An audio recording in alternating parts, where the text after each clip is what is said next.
여러분 안녕하십니까? 백만개미 한석우입니다. 10월 22일 목요일 시장 정리하겠습니다. 우리 시장은 어제 잠깐 상승했던 그 상승분을 다시 반납하고 오늘은 개인들만 좀 사고 개인들은 한 3,800억 정도를 양시장에서 샀고 외국 기관은 모조리 팔면서 하락으로 마감을 했습니다. 오늘 좀 하락할 거라는 거는 장 시작 때 예측이 됐었죠. 왜냐하면 미국 시장도 별 볼 일 없이 약보합권 이상으로 하락하면서 3대 지수가 하락하면서 마감을 했고 여전히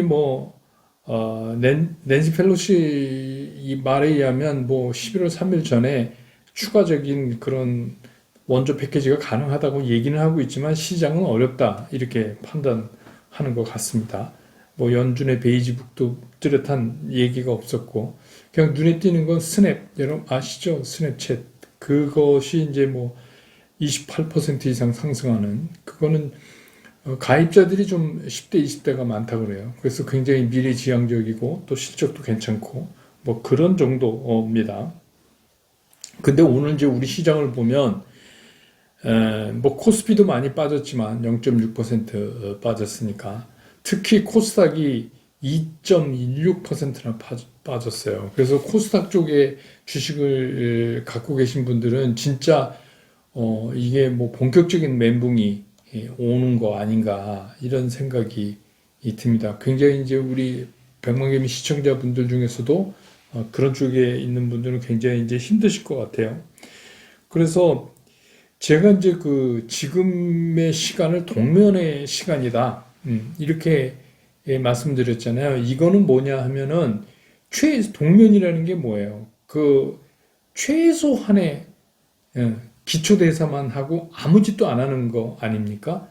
그거를 강조하려고 제가 이제 비유를 그렇게 든 건데 지금은 겨울잠 자는 시기가 맞는 겁니다. 그래서 우리 이제 백만개미 중에는 제가 지난주인가요? 지난주인가 그런 얘기 했죠. 주가가 떨어져서 물 탄다고 그거 타지 말라. 택도 없는 소리 하지 말라. 지금은 그거 할 때가 아니다. 라고 말씀을 이제 드렸잖아요. 그때부터 사실은 이런 조짐이 이제 보이기 시작한 거죠. 그래서 일찍 이제 겨울잠에 들어가신 분들도 있고. 근데 우리가 그냥 단순히 겨울잠 자는 건 아니라고 그랬죠. 시장에서 체크해야 될 거는 체크를 한다.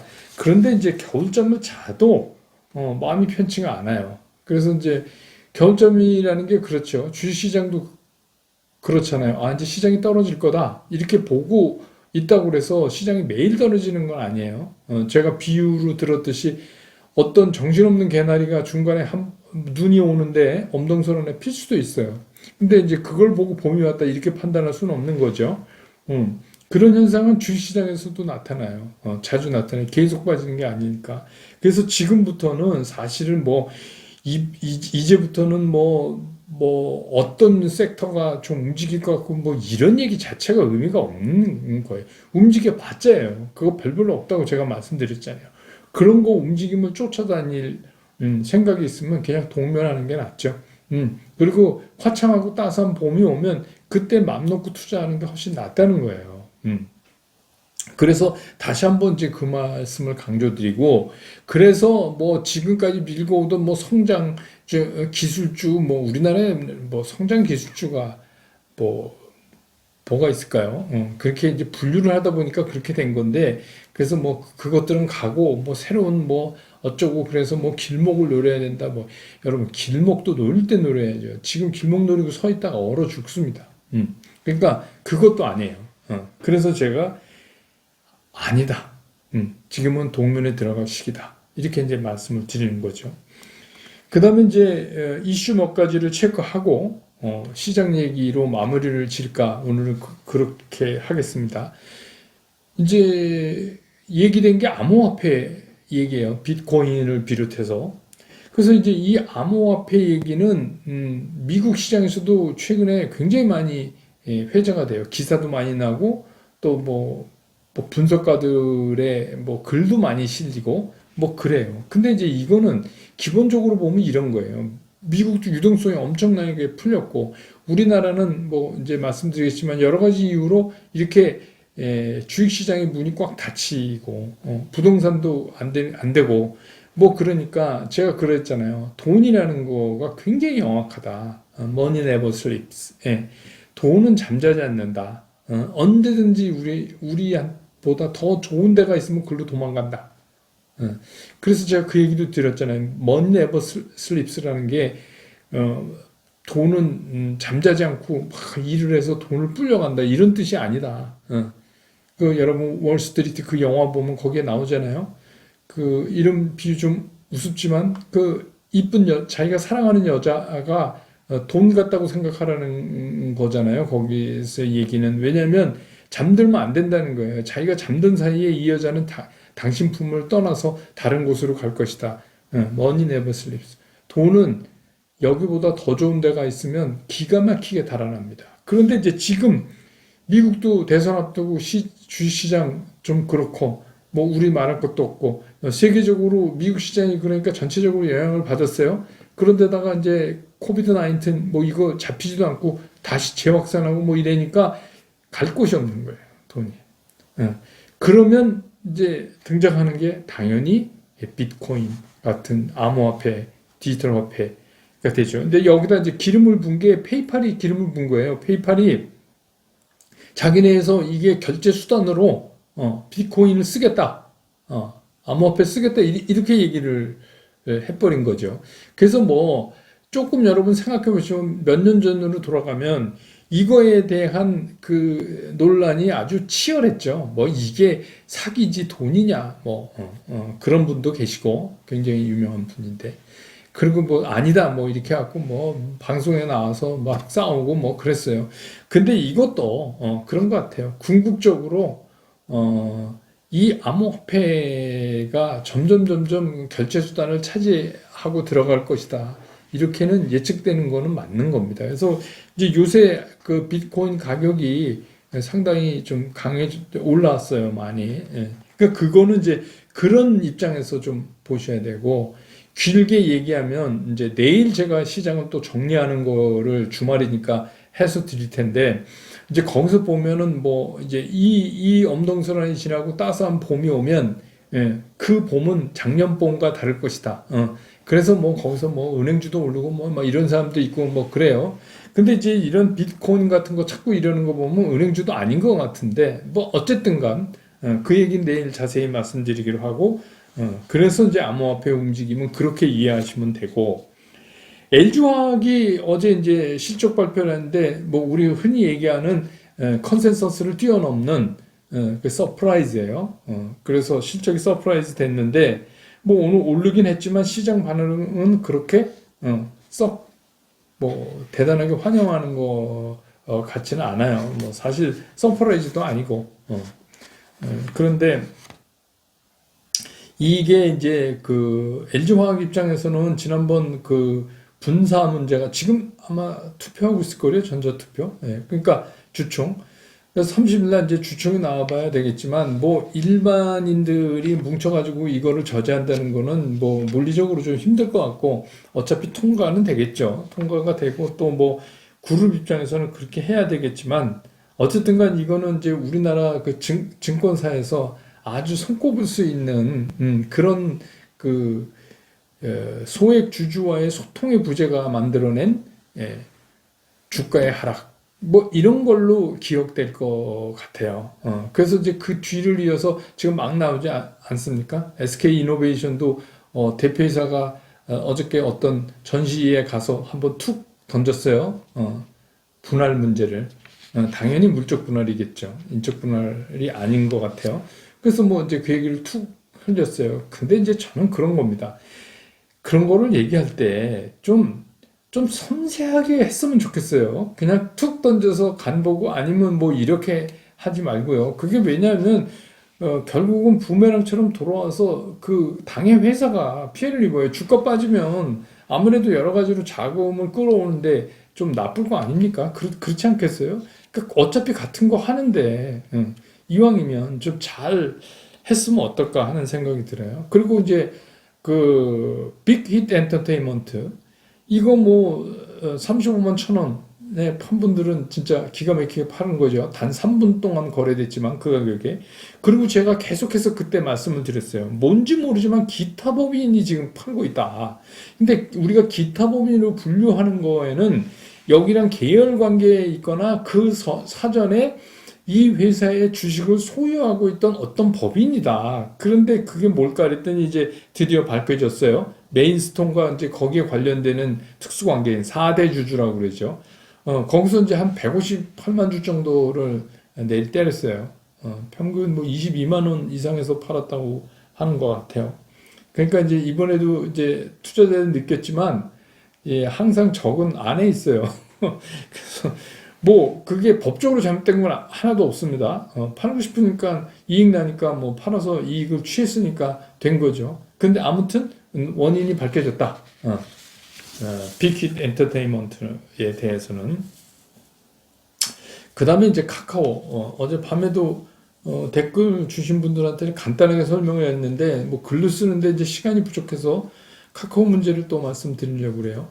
카카오가 싱가포르 그 증권 시장에 싱가포르 시장에 해외 교환 사채라는 거를 발행했어요. 그게 EB라고 그래요. Exchangeable Bonds 이렇게 갖고 EB 바꿀 수 있는 채권. 근데 뭐냐면 그 채권은 발행회사, 다시 말해서 카카오가 소유하고 있는 그 어떤 주식을 바꿔주는 조건으로 발행을 하는 겁니다. 채권인. 그러니까 처음엔 부채죠. 근데 이제 그 사람들이 야, 나 이거 바꿔줘. 그러면 그 카카오가 갖고 있는 목적물로 지정한 어떤 주식하고 그 채권을 맞바꿔 준 거예요. 그러면 어떻게 되겠어요? 그 사람들은 채권을 갖고 있던 사람들이 새로운 카카오의 주주가 되는 거죠. 그렇게 되면 어떻게 돼요? 부채가 자본으로 바뀌죠. 그 제가 브런치 카페에서 간단하게 설명 한번 해드린 적이 있어요. 채권 증자 때의 그 채권과 증자와 다른 점, 채권 종류에는 이런 게 있다. 그렇게 해서 그때 제가 그 교환사채도 예를 들었더니 교환사채 카카오가 딱 해버렸네요. 그래서 이제 그런 겁니다. 그래서 이게 총 규모가 얼마냐 하면 3억 불이에요. 3억 불이니까 우리나라 돈으로 한 3,395억 정도 된다 그래요. 그래서 이제 그거를 채권을 발행해서 싱가포르 시장에서 이제 그 채권이 다 팔리면 누군가가 그 채권을 소유하고 있는 사람이 있고 카카오 입장에서는 3억 불을 끌어들이는 거죠. 그래서 카카오는 이 돈으로 뭘 하느냐? 그럼 자기네가 그동안에 여러 가지 해놨던 인수합병에 M&A 하는 인수합병의 재원으로 삼겠다. 이렇게 발표를 했어요. 근데 이제 이 지금 목적물이 뭐냐면 자기 주식 75만 주예요. 근데 카카오가 왜 자기 주식을 이렇게 갖게 됐냐? 그 카카오 M하고 합병을 했잖아요. 합병을 하는 과정에서 나온 주식이에요.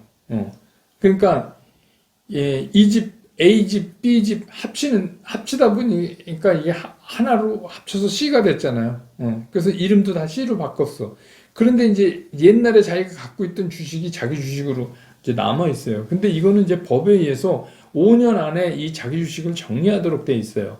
그러니까 이제 지금 이 주식 75만 주, 자기 주식 75만 주를 목적물로 하는 해외 전환사채를 발행했기 때문에 카카오 입장에서 보면은 이 자기 주식 처분 의무는 일단 해결이 된 것 같아요. 그러니까 이제 이번에 그런 거죠. 양수겹장이죠. 그거 해결하고, 돈 3억 불 차입하고. 근데 그 차입도 궁극적으로 보면 이제 그 EB, 교환사채를 가진 사람들이 새로운 주주가 되는 거죠. 그러니까 해외 주주가 이제 추가로 되는 거죠. 그러면서 부채는 점점 자본금화 되는 거죠. 이거를 한 게 이제 오늘 카카오가 발표했던 그런 일입니다. 그러니까 여러분 이거는 뭐 어떤 면인데 이건 뭐 제가 보기에도 별로 나쁘지는 않다 그래요. 나쁘지 않은 것 같아요. 뭐 아이디어를 잘 냈다. 그렇게 생각이 듭니다. 그래서 뭐 이런 건 있죠. 그러면 이제 궁극적으로 증자의 효과나 마찬가지죠. 증자의 효과나 마찬가지지만 또 이런 것도 또 있어요. 그 롱텀의 자금을 그 상환 부담 없이 운영할 수 있다. 이런 의미에서는 또 의미를 찾을 수가 있어요. 자, 그 다음에 이제 오늘 시장의 핵심 얘기. 그럼 우리 시장이 왜 이렇게 힘이 없이 빠지느냐. 딴 시장보다 더. 그건 제가 계속 우려했던 3억 대주주의 문제가 이제 가시화된 것 같아요.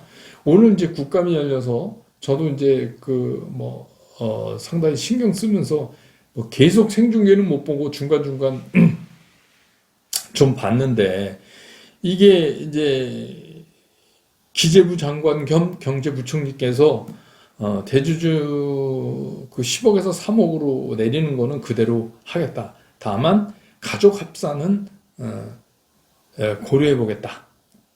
근데 이게 이제 저는 이런 거죠. 이게 대통령령이거든요. 이건 사실 맘만 먹으면 바꿀 수 있어요. 근데 저는 이제 이건 잘 모르겠어요. 가족 합산은 안 하려고 한다 그러면 가족 합산을 없애려면 어차피 이 대통령령을 손대야 되는데 그건 손대고 3억을 내리는 거는 손을 못 대겠다. 이런 겁니다. 그럼 이제 저는 이런 거예요. 그렇죠. 뭐 2년 전부터 이미 정해진 거니까 법이라는 게 뭐 이렇게 바꿨다 저렇게 바꿨다 이러면 안 되죠. 법이라는 게 계속 이렇게 가야죠. 그러면 부동산은 왜 몇 개월에 한 번씩 바꿨는가 하는 거에 답을 또 줘야 돼요. 부동산은 왜 뭐 때만 되면 뭐 그냥 조금만 이상하면 뭐 이렇게 하는지, 또 요새 전세 대란 안 되니까 또 거기에 관련된 법은 또 어떻게 고칠지, 그건 고치면서 이거는 국민들이 그렇게 원하고 있고 이런 피해가 난다. 그런 거를 계속 얘기를 함에도 불구하고 왜 이래야 되는지, 이거는 또 부동산과 주식의 형평성, 그러면 부동산은 나쁜 거고 주식시장은 좋은 거기 때문에 그런 건지, 아니면 둘 다 나쁜 건지, 둘 다 뭔가 자산을 증식시키려고 시도하는 세력은 나쁜 건지, 도대체 뭘 얘기를 하는 건지를 저로서는 이해를 못 하겠어요. 형평성 얘기를 하는데 좋다 이겁니다.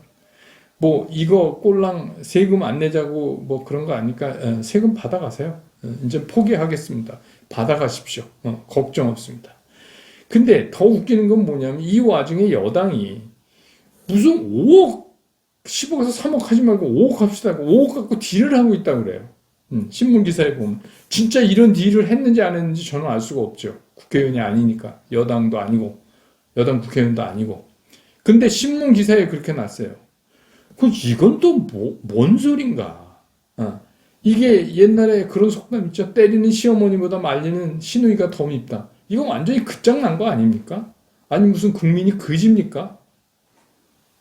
세금 안 내겠다는 게 아니잖아요. 이게 지금 이렇게 되면 자본시장이 붕괴합니다. 자본시장이 붕괴합니다. 이게 사실 국민들이 할 소리가 아니에요. 아니 국민들은 뭐 주식 내 주식 얼핏 보면 네가 산 주식 떨어지니까 너 그러는 거지 이렇게 생각할 수 있지만, 사실 여기에 해당되는 사람이 그 사람들이 발표한 것처럼 얼마 안 된다면 이건 사실 거기랑도 관계없어요. 그러면 떨어지면 다시 살 수 있는 기회 있잖아요. 싸게 살 수 있는. 그게 아니라 오늘부터 나타나기 시작했어요. 주요 종목들 한번 보세요. 자, 그러면 앞으로 이 시장이 이 매물을 어떻게 받아낼 건가? 이 얘기는 좀 이런 얘기를 여러 번 하고 나누는 시간이 없었으면 좋겠다고 기대했는데 결국은 이 얘기를 드리게 돼서 저도 되게 기분이 좀 그렇네요. 그렇지만 이제 우리가 이제 살궁리를 따져야죠. 이제부터는 뭐 우리나라의 자본시장이 어떻고 뭐 국부가 유출되고 이런 소리 하지 말고 이제 개미답게 개미가 사는 방법만 이제 따져보자는 얘기입니다. 그 뭐 3억을 하든지 뭐 그냥 1억을 하든지 아니면 다 받든지 뭐 마음대로 하시라 이런 얘기입니다. 근데 자, 그럼 시장이 과연 이걸 받아낼 수가 있을까? 이게 보통 10조 이렇게 얘기하잖아요. 우리가 10조. 적게는 10조, 많으면 20조까지 이제 하는 사람도 있고. 그런데 지난번 코로나 팬데믹 때 외국인들이 때린 게 11조예요. 그때 떨어지는 거 여러분 기억 한번 해보셨어요? 어떠셨어요? 그때? 예. 막 후덜댔죠. 예. 그러니까 그렇게만 한번 느껴보세요. 근데 이제 우리가 고객 중에서 진성 고객이라고 있어요. 그건 뭐냐면 이 주식을 진짜 사랑해서 이 회사를 좋아해서 난 이거 갖고 있겠다 이런 분들 중에서 이 대주주 요건에 해당되는 분들이 꽤 있어요. 그래서 이제 이 진성 고객들이 이 회사 주식을 제일 먼저 이제 팝니다. 그 현상은 이미 오늘도 시장에서 여러 군데서 흔적을 볼 수 있어요. 그리고 거기엔 어김없이 외국인이 낮은 가격에 매수 쪽에 외국인이 있다는 것도 알 수 있어요. 그러니까 이거는 시작됐어요. 그래서 항상 그런 겁니다. 그런 진성 고객부터 팔아요. 그러니까 이게 뭔 놈게 1년에 10달 장사를 하는, 우리나라 그 한국 주식시장이 1년에 10달 여는 거예요. 이 2달은 이거 하다가 날 새는 건데, 올해는 미국 시장도 좀 그렇고, 미국 대선 있고, 그리고 분위기 쫙 하니까 이게 조금 일찍 시작됐어요. 근데 드디어 이제, 오늘 10월 22일, 국감에서 이거 계속 그냥 강행한다. 3억으로. 이렇게 됐으니까, 이제 오늘 확신에 찬 매도가 이제 오늘부터 나오기 시작했다. 이렇게 볼 수 있어요. 근데 이게 순서가 어떻게 되냐면, 연말로 갈수록, 그러니까 오늘 코스닥 많이 빠지죠? 연말로 갈수록 중소형주로 가요. 그러니까 대형주 쪽에서가 먼저 시작이 돼요. 그러면서 이제 점차. 그래서 오늘 현상을 보면서 이게 대형주는 이미 상당히 시작을 했구나 라는 생각이 저는 들었어요. 그 다음에 이제 중소형대로 이렇게 확산되면서 아주 끝에 가면 이도 저도 아닌 이상한 주식들 있잖아요. 그런 거 갖다가 물린 분들 그리고 신용 많이 걸려 있고 그런 것들이 이제 털려요. 그러니까 신용이라는 것 자체가 이런 거잖아요. 자, 그렇게 해서 대주 조건 때문에 분위기 싸해서 주가 빠지면 어떻게 돼요? 담보 유지 비율 떨어지죠? 그러니까 또 팔아야 돼. 그럼 어떻게 돼요? 또 주가 빠져. 이게 이제 계속 이렇게 밑으로 내려가면서 그런 현상이 이제 당분간 나타날 가능성이 크다. 그러면 이제 우리는 어떻게 해야 되느냐? 우린 제가 여러분들한테 뭐라 그랬어요? 일부 현금 갖고 일부 그 메인 포트폴리오 벽에 삼아 우린 동면에 들어간다. 근데 지켜봐야 된다. 그날이 오면. 그날이 올 거랍니다. 근데 저는 그게 예전보다 빨라질 것 같다는 느낌이 들어서 한 12월 중에 나타나지 않을까. 12월부터. 그러면 12월 때 바닥으로 갈 때 우리는 거기서 이제 피킹을 하는 거예요. 그거에 대해서는 제가 계속해서 여러분하고 이제 공감해 나갈 건데, 그 소위 말하는 1월 되면서 2월 지나가면서 제뉴얼리 이펙트 그래갖고 연초에 확 다시 이제 주가가 올라갈 때는 여러분 꼭 기억하세요. 이건 역순입니다. 그때는 중소형주가 먼저 올라요. 왜 그런지 아십니까? 그게 잘 땡겨지거든. 잘 땡겨지고 그동안 신용 까고 뭐 이렇게 해서 오히려 그땐 걔네가 먼저 가볍게 가면서 점점 대형주로 붙어서 끝낼 때 대형주가 확 몰아가요. 그게 이제 현상이에요. 그러니까 우린 그것만 기억하고 겨울잠 자면서 언제가 그날인가, 그날이 오면 내가 살 것이다 라는 준비만 하시면 돼요. 지금은 그럴 때입니다. 겨울잠 진짜 골아떨어지지 마십시오. 이거 저랑 계속 공감하고 가셔야 됩니다. 제가 계속해서 이거는 여러분하고 말씀을 드리겠습니다. 오늘 영상은 여기까지 줄이고요. 내일은 이제 시장 보고 또 주말이니까 또 토요일은 여러분 브런치 카페에서 공부하시면 되고 금요일이니까 이제 한 주 정리하고 우리가 이 겨울잠 자는 시기에 꼭 알아야 될 것들 이런 거 정리해서 말씀드리는 시간을 갖도록 하겠습니다. 내일 다시 여러분 곁으로 돌아오겠습니다. 여러분 고맙습니다.